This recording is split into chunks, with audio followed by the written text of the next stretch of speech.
عیدین کے آداب۔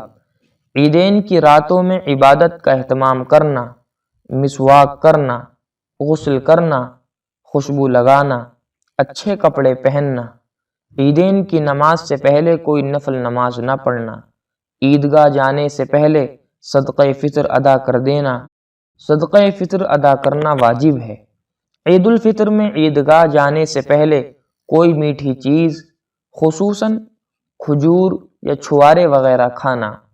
عید الاضحیٰ میں قربانی سے پہلے کچھ نہ کھانا۔ عیدین کی نماز کے لیے عیدگاہ جانا۔ عید کے دن عیدگاہ کی جانب صبح سویرے جانا۔ بچوں کو نماز کے لیے لے جانا جائز ہے۔ ہو سکے تو نماز عید کے لیے پیدل جانا۔ نماز کے لیے جاتے ہوئے عید الفطر میں آہستہ اور عید الاضحیٰ میں بلند آواز سے تکبیر پڑھنا۔ واپسی میں راستہ بدل دینا۔ عید الفطر کی نماز تاخیر سے اور عید الاضحیٰ کی نماز جلدی سے پڑھنا۔ عیدین کی نماز کے لیے اذان و اقامت نہ کہنا۔ عیدین کی نماز کا طریقہ: نیت کے بعد تکبیر تحریمہ کہہ کر ہاتھ باندھ لیں، ثنا پڑھیں، اس کے بعد دونوں ہاتھ اٹھاتے ہوئے معمولی فصل سے 3 مرتبہ تکبیریں کہیں۔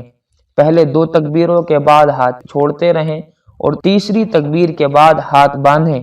اس کے بعد فاتحہ اور سورت ملائیں، پھر رکوع سجدہ کر کے رکعت مکمل کر لیں۔ دوسری رکعت میں اولاً فاتحہ و سورت پڑھنے کے بعد رکوع میں نہ جائیں، بلکہ 3 مرتبہ ہاتھ اٹھا کر 3 تکبیریں کہیں اور درمیان میں ہاتھ نہ باندھیں۔ اس کے بعد بغیر ہاتھ اٹھائے تکبیر کہہ کر رکوع میں چلے جائیں اور بقیہ نماز حسب معمول پوری کریں۔ خطبے کے وقت امام کا لوگوں کی طرف متوجہ ہونا اور لوگوں کا اپنی اپنی جگہوں پر بیٹھے رہنا۔ امام کا خطبے میں لوگوں کو صدقہ فطر اور قربانی کے فضائل و مسائل بتلانا۔ ممکن ہو تو عیدگاہ میں قربانی کے جانور کو ذبح کرنا۔ جہاں عید کی نماز واجب ہے وہاں عید کی نماز سے پہلے قربانی جائز نہیں۔ اللہ سے دعا ہے کہ اللہ تعالی ہم سب کو ان تمام باتوں پر عمل کی توفیق عطا فرمائے۔ آمین۔